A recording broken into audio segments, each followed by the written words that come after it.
সিদ্ধান্ত নিয়েছি। আমি রিয়াকে সবকিছু বলে দিব, তবে ওকে এমন অবস্থায় রেখে কথা বলবো যাতে ও কিছুই বলতে পারবে না। রিয়া তো আমার জন্য কষ্টে আছে, আগে আমি ওকে সুখের স্বপ্ন দেখাবো, যদি পারি সেটা বাস্তব করব।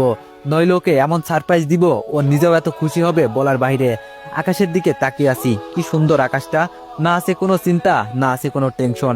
আকাশের মতোই যদি হতে পারতাম তাহলে কিছুই চিন্তা থাকতো না। রিয়ার মুখটা দেখার পরে মনে হয় আমি সবকিছু ভুলে যাই, বারবার যেন ওর মুখটা সামনে ভেসে ওঠে। আচ্ছা, রিয়া যদি আমার বউ হয় তাহলে তো আমার জন্যই ভালো হয়।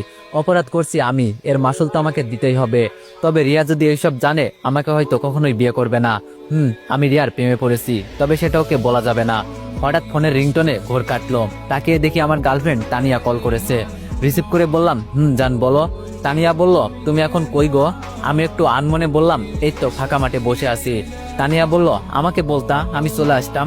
এখন এক কাজ করো, আমরা যে রেস্টুরেন্টে আড্ডা দিই মাঝে মাঝে, সেখানে চলে আসো। তানিয়ার কথার উত্তর দিয়ে বললাম, আসছি, তুমি অপেক্ষা করো, আমি আসতেছি। ফোনটা রেখে মানি ব্যাগটা চেক করলাম, 1000 টাকার 5টা নোট পড়ে আছে। সব আজকে শেষ হয়ে যাবে বুঝতে পারছি। 1 বছর রিলেশন আমাদের, তবে এতটা ফিলিংস নাই ওর প্রতি আমার, কেমন জানি লাগে আমার কাছে এইসব। তবে ওর মুখের দিকে তাকিয়ে এই রিলেশনে আসি। আমি চলে গেলে তানিয়া অসহায় হয়ে যাবে, আমি জানি ওর পরিবার এতটা ধনী না। হেঁটে হেঁটে রেস্টুরেন্টে চলে গেলাম, ভিতরে গিয়ে দেখি তানিয়া ওর বেস্ট ফ্রেন্ডের সাথে বসে আছে। এটা আর নতুন কিছু না, প্রতিদিনই ও বেশি আমার থেকে ওর বেস্ট ফ্রেন্ডকে সময় দেয়, তাতেও আমি কিছু বলি না। তবে ইদানিং ওর ওপর আমার একটু সন্দেহ লাগে, কেমন কেমন জানি মাঝে মাঝে আমার সাথে অদ্ভুত আচরণ করে। আমি যেতেই ওর বেস্ট ফ্রেন্ড দাঁড়িয়ে তানিয়াকে বিদায় করে চলে যাচ্ছে। শালা রেস্টুরেন্টে এসে আমার উপর খেয়ে গেল। তানিয়া তো এক ফকির, কিছু খাওয়াতে পারে না। এক তো আমার উপর খায়, আবার ওর বেস্ট ফ্রেন্ডকেও। মনটা চায় মাঝে মাঝে। আমি গিয়ে তানিয়ার পাশে বসতেই ও একটা হাত দিয়ে আমাকে জড়িয়ে ধরলো। আমি একটা হাসি দিয়ে বললাম, কি অবস্থা তানিয়া তোমার, ভালো আছো? তানিয়া একটু ভঙ্গি সুরে নাটক করে বলল, বাবু আমি তোমাকে ছাড়া কিভাবে ভালো থাকি বলো? তুমি আমাকে তো আজকে একবারও কল দিলে না, এজন্য আমি তোমার উপর রাগ করছি। মেয়েদের এসব অঙ্গি ভঙ্গি দেখলে শরীরটা জ্বলে যায়। এসব নাটক না করলে আমার মনে হয় ওরা থাকতে পারবে না। তাও একটু হাসি নিয়ে বললাম, বাবু আজকাল একটু বেশি বিজি থাকি। হঠাৎ তানিয়ার ঠোঁটের উপর নজর পড়লাম, কেমন জানি লিপস্টিক এলোমেলো হয়ে ঠোঁটে লেগে আছে। তানিয়া আমার ঘোর কাটিয়ে বলল, কি দেখছো বাবু এমন করে আমার দিকে তাকিয়ে? আমি তানিয়াকে কিছু বুঝতে না দিয়ে বললাম, এই তো বাবু দেখছি তুমি কতটা সুন্দর। তানিয়া বলল, তাই নাকি? আচ্ছা চলো না আমরা খুব তাড়াতাড়ি বিয়ে করে নিই, আমার তো আর সহ্য হচ্ছে না। কি ব্যাপার আজকে হঠাৎ করে ও বিয়ের কথা বলতে কেন? মাথায় তো কিছুই ঢুকছে না। আমি একটু অবাক হয়ে বললাম, হঠাৎ বিয়ের কথা বলছো কেন তানিয়া? তানিয়া আমার একটা হাত জড়িয়ে বলল, কতদিন আর একা একা থাকবো বলো, তোমাকে ছাড়া আর ভালো লাগে না, তাই বলছি চলো না আমরা বিয়ে করে নিই। আমি তানিয়ার হাত ছাড়িয়ে বললাম, বিয়ে অনেক দেরি আছে, তুমি তো জানো আমার বড় ভাইয়ের বিয়ে সামনের সপ্তাহে, এরপর আমার বড় বোন আছে, সব ঝামেলা মিটিয়ে তারপর আমি বিয়ে করব। এটা বলতেই তানিয়া মুখটা কালো করে বলল, তাহলে তো অনেক পর, এতদিন আমি সহ্য করতে পারবো না বুঝলে বাবু। আমি তানিয়ার চোখের দিকে তাকিয়ে বললাম, যদি আমাকে ভালোবাসো তাহলে তো মানতেই হবে না বেবি। তানিয়া মন খারাপ করে বলল, আমি বললাম, মন খারাপ করলে নাকি তানিয়া? দেখো আমি এত তাড়াহুড়ো করে বিয়ে করতে পারবো না।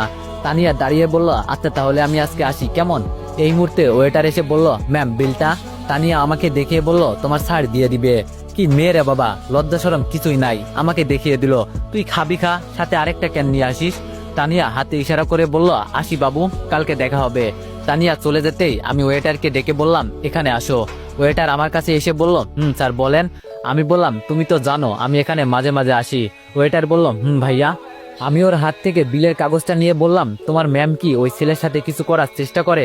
ছেলেটা জবাবে বলল, সরি স্যার, এইসব বলতে মানা আছে, ম্যাম না করেছে। আমি ছেলেটার হাতে 500 টাকা দিয়ে বললাম, এখন বলো। ছেলেটা হাসি মুখে বলল, ওরা তো প্রতিদিনে আপনি চলে যাওয়ার পরেও আসে, আর একে অপরকে ওই যে কি যেন বলে, ও হ্যাঁ মনে পড়েছে, লিপকিস। ওরা একে অপরকে লিপকিসও করে। এটা শুনে আমার মাথা গরম হয়ে গেল। বেস্ট ফ্রেন্ড বানিয়ে আমাকে লুকিয়ে এইসব করে। ওয়েটারের বিলটা দিয়ে বসে আছি, আমার টাকা খেয়ে আমার সবকিছু খেয়ে বেঁচে আছে, আর আমার সাথেই ধোকা। দেখ আমি কি করি। হঠাৎ পিছন থেকে কে জানি ডাক দিল, দীপু। পিছনে তাকিয়ে দেখি বড় ভাই আর ভাই আর হবু বউ। আমি উঠে গিয়ে ওদের টেবিলে বসলাম। তবে ভাবির সাথে কিন্তু আমার খুব ভাব আছে, মানে উনি আমাকে খুব আদর করে। ভাবি আমাকে দেখে বলল, কি ব্যাপার দীপু, মন খারাপ? আমি ভাবির দিকে তাকিয়ে বললাম, একটু মন খারাপ না, অনেকটাই মন খারাপ। ভাইয়া আমার দিকে তাকিয়ে বলল, কি হয়েছে রে দীপু? সাথে ভাবিও তাল মিলিয়ে বলল, ভাই বল কি হয়েছে? আমি ভাবির দিকে তাকিয়ে বললাম, জানেন ভাবি, ইদানিং তানিয়ার ব্যবহার আমার কাছে ভালো লাগছে না, কেমন জানি অদ্ভুত অদ্ভুত ব্যবহার করে আমার সাথে।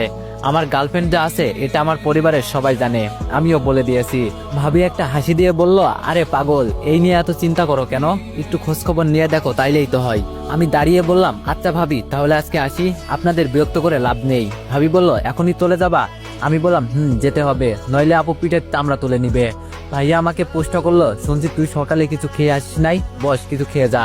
আমিও বসে বললাম, ভাইয়া তুই ঠিকই বললি, খুব খিদে পেয়েছে, তবে টেনশনে কিছুই বলতে পারছি না। ভাবি খেতে খেতে বলল, প্রেম করো আরো, প্রেমের যে কি জ্বালা রে ভাই। আমি ভাবিকে খোঁচা মেরে বললাম, আমি একাই প্রেম করি, আর তুমি যে ভাইয়ার সাথে 3 বছর প্রেম করছো সেটা কি? জানি না আমার ভাইয়ের কত টাকা খরচ করছো। ভাবি একটা হাসি দিয়ে বলল, আমি তোমার ভাইয়ের টাকা খরচ করি না, তোমার ভাই যে কিপটা জিজ্ঞেস করো, এই যে খাচ্ছি একটাও কি বিল দিবে নাকি তোমার ভাই? আমি ভাইয়ার দিকে অবাক হয়ে তাকিয়ে বললাম, সত্যি ভাইয়া? ভাইয়া একটা হাসি দিয়ে বলল, ওর বাবার টাকার অভাব আছে নাকি? আমি কেন টাকা দিব, ও দিবে, আমি দিলেও যা ও দিলেও তাই। ভাবি একটু রেগে বলল, দেখো তোমার ভাইয়া কি বলে। আমি বললাম, বুঝছি, আমাকেও ভাইয়ার মতোই হতে হবে। খাওয়া দাওয়া শেষ করে বিদায় নিয়ে বাসার দিকে যেতে লাগলাম, তবে এখন কেন জানি বাসায় যেতে মন চায় না। মনের ভিতর অজানা একটা ভয় যেন থেকেই যায়, বারবার রিয়ার কথা মনে পড়ে। আজকে শুনেছি রিয়ার বাবা আসবে, উনি নাকি সেনাবাহিনীর মেজর, যদি একবার আমাকে ধরতে পারে না, কিভাবে যে আমাকে পিটিয়ে মারবে তার কোনো হিসাব নেই। বাসার কাছে গিয়ে দেখি সেনাবাহিনী পুলিশের অভাব নেই, মনে হয় রিয়ার বাবা চলে আসছে। বাইরে বেশি দাঁড়িয়ে থাকলে সন্দেহ করবে। কলিং বেল বাজাতেই আপু এসে দরজা খুলে দিল। কিরে, এতক্ষণ কই ছিলি? আপু ভিতরে যেতে যেতে বলল। আমি ভিতরে গিয়ে সোফায় বসলাম। মনে হচ্ছে জানো, আজকে আমার উপর দিয়ে বড় একটা ঝড় গেল। সামনে যে আরো কত কিছু হতে পারে তার কোনো হিসাব নেই। আগুনে হাত দিয়ে দিছি, হাত তো পুড়বেই। আপু আমার কাছে এসে বলল, কিরে, আমি তোরে কি বলছি? আমি আড়াল চোখে আপুর দিকে তাকিয়ে বললাম, এই তো ভাইয়ার ভাবির সাথে ছিলাম। আপু আমার পাশে বসে আমার দিকে তাকিয়ে বলল, তুই ভাইয়ার ভাবিকে কোথায় পেলি? আমি বললাম, কোথায় আবার, ওরা তো রেস্টুরেন্টে ছিল। আপু বলল, বুঝি না, সারাদিন ঘুরে ওরা কি করে? আমি বললাম, নতুন নতুন প্রেম তো, একটু মজা করতে দে। আপু আমার দিকে আবার রাগি চোখে তাকিয়ে বলল, ওদের নতুন প্রেম না। আমি চোখ বন্ধ করে বললাম, সে যাই হোক আপু, আমি এখন একটু ঘুমাবো, এমনিতেই রাতে ঘুমাতে পারি নাই। আপু বলল, তুই খেয়েছিস? আমি বললাম, আপু। আচ্ছা, রিয়াকে নিয়ে চলে আসছে বাসায়? আপু সোফা থেকে উঠে বলল, নিয়ে আসছে, আমিও তো ওদের সাথেই আসছি। আমি রুমে যেতে যেতে বললাম, আম্মা আব্বু কই? ওদের তো দেখতে পাচ্ছি না। আপু কোনো কথা বললো না, চুপ করে কি জানি চিন্তা করছে। আমি দাঁড়িয়ে আবার আপুর কাছে গেলাম। আপুর হাত ধরতেই বলল, কে কে? আমি অবাক হয়ে আপুর দিকে তাকিয়ে বললাম, একটু আগেই তো কি সুন্দর করে কথা বলছিলি, আর এখনই চিন্তায় মগ্ন? বাবা, খুব ভালো, মনে হচ্ছে জানো এটাই প্রেমে পড়ার লক্ষণ। আপু আমার দিকে তীরে এসে বলল, তোরে তো। আমি মুখ বাঁকিয়ে বললাম, হ্যাঁ, সত্যি কথা বললেই দোষ, তাই না? আমি রুমে গিয়ে বিছানায় শুতেই চোখে ঘুম চলে আসে। রাতে এমনিতেই ঘুমাতে পারি নাই। ঘুম থেকে যখন উঠলাম তখন তাকিয়ে দেখি প্রায় অনেকটাই রাত হয়ে গেছে। মনে মনে চিন্তা করছি, রিয়ার সাথে আমি যেই কাজ করছি এর একটু প্রমাণ যদি ওর ভাই বা ওর বাবা পাই, আমাকে আর এই পৃথিবীতে মনে হয় রাখবে না। রাতে সেই কাপড়গুলো পরে রিয়ার কাছে গিয়েছিলাম, সেইগুলোতে আগুন ধরিয়ে দিলাম। বাইরে ফেললে যে কেউ দেখে ফেলতে পারে। একটু পর আম্মু আর আপু আমার রুমে আসলো। এসে বড় বড় চোখ করে আমার দিকে তাকিয়ে আছে। আমি কিছু না জানার ভান করে বললাম, কি হয়েছে আম্মু, তোমরা হঠাৎ আমার রুমে? আপু রেগে বলল, কি হয়েছে মানে, তুই কাপড়ে আগুন দিয়ে জ্বালিয়ে দিলি কেন? আমি বললাম, ইস আপু বলিস না, যেই মশা, তাই মশার হাত থেকে বাঁচার জন্য এইসব করতে হয়েছে। আম্মু আমার কাছে এসে আমার মাথায় হাত দিয়ে বলল, পাগল টাগল হয়ে গেলি নাকি, হঠাৎ এইসব কি আজে বাজে কাজ করা শুরু করলি? আমি বললাম, আমার মাথা গরম করিও না, তোমাদের এত কথা আমি শুনতে পারবো না। আপু আমার দিকে চোখ রাঙিয়ে চলে গেল। পিছন পিছন আম্মু চলে গেল। যাক বাবা, বাঁচা গেল। আজ 2 দিন হলো ঘর থেকে এত বাইর হই না, যা একটু বের হয়েছি অল্প অল্প, যাতে কেউ সন্দেহ করতে না পারে। আজকে রিয়াদের বাসায় যাব, ওকে একটু দেখে আসি, না হলে ও আবার আমাকে বলবে আপনি খুব স্বার্থপর, আমাকে একদিনও দেখতে আসেননি। আর ওরাও যাতে আমাকে সন্দেহ না করতে পারে, এজন্য এই কাজ। রুম থেকে বের হয়ে রিয়াদের দরজার সামনে গিয়ে দাঁড়ালাম। তবে পরিবেশটা হঠাৎ করে এতটা নীরব হয়ে গেল কেন, কিছুই মাথায় ঢুকছে না। ওরা আবার নতুন করে কোনো প্ল্যান করছে না তো? বলা তো যায় না। কলিং বেল বাজাতেই সেই দিনের আপুটা দরজা খুলে দিল। ভদ্রতার খাতিরে জিজ্ঞেস করলাম, ভালো আছেন আপু? মেয়েটি বলল, এই তো ভালো আছি, তুমি মিতুর ভাই না? আমি বললাম, জি আপু, আমি মিতুর ভাই। মেয়েটি বলল, রিয়াকে দেখতে এসেছো তাই তো? আমি বললাম, জি। রিয়া এখন কেমন আছে আপু? উনি একটা হাসি দিয়ে বলল, যাও নিজের চোখেই দেখে আসো গিয়ে। আমি মাথাটা নিচু করে বললাম, আপু আপনাকে তো। আমাকে আর কিছু বলতে না দিয়ে বলল, আমাকে চিনতে পারছো না তাই তো? আমি বললাম, আপু। মেয়েটি বলল, রাসেলের সাথে তো তোমার পরিচয় হয়েছে? আমি বললাম, হয়েছে, হাসপাতালে। আপনি কি রাসেল ভাইয়ের বউ নাকি? ভাবি একটু লজ্জা পেয়ে বলল আমি বললাম সরি ভাবি, আপনাকে চিনতে পারি নাই। ভাবি বলল, আরে তুমি কি আমার পরিচয় জানো যে চিনবে? আচ্ছা যাও ভিতরে রিয়ার সাথে দেখা করে আসো। আমি আর কোনো কথা বললাম না, আমি জানি রিয়ার রুমটা উপরে। তাও পিছন ফিরে ভাবিকে জিজ্ঞেস করলাম, ভাবি রিয়ার রুমটা কোন দিকে? এটা জিজ্ঞেস না করলে যদি আমাকে সন্দেহ করে। এখন সবকিছুতেই জানো মনের ভিতরে একটা ভয় জমে গেছে। ভাবি আমার দিকে তাকিয়ে বলল, আগে বলে একবার ভাবি আরেকবার আপু, এটা কি?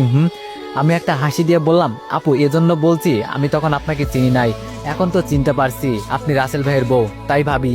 উনি আমার কথার উত্তর শুনে হাসতে লাগলো। হেসে হেসে বলল, ভাই তুমি তো দেখি খুব যুক্তি দিয়ে কথা বলতে পারো।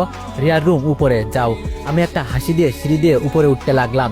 আরে এ তো রিয়ার মা নিচে নামছে। আমাকে দেখে বলল, যাও রিয়া উপরে আছে। আমি আন্টির কথা শুনে একটা হাসি দিলাম। কি ব্যাপার, এ বাসায় সবাই আমাকে চিনে ফেললো নাকি? সবাই আমাকে আমন্ত্রণ জানাচ্ছে রিয়াকে দেখার। কোনো কিছু আবার টের পেয়ে গেল না তো? দূর, এসব কিছু না। আগের মতো আর ভুল করলাম না। দরজায় দাঁড়িয়ে ভিতরে উকি দিয়ে দেখি সেই দিন রাতের মতোই রিয়া টেবিলে বসে বসে কি জানি লেখার চেষ্টা করছে। আমি দরজায় টোকা দিয়ে বললাম, রিয়া ম্যাম আমি কি ভিতরে আসতে পারি? রিয়া আমার কথা শুনে আমার দিকে মুখ ফিরিয়ে বলল, দীপু ভাইয়া নাকি? আমি বললাম, আমি।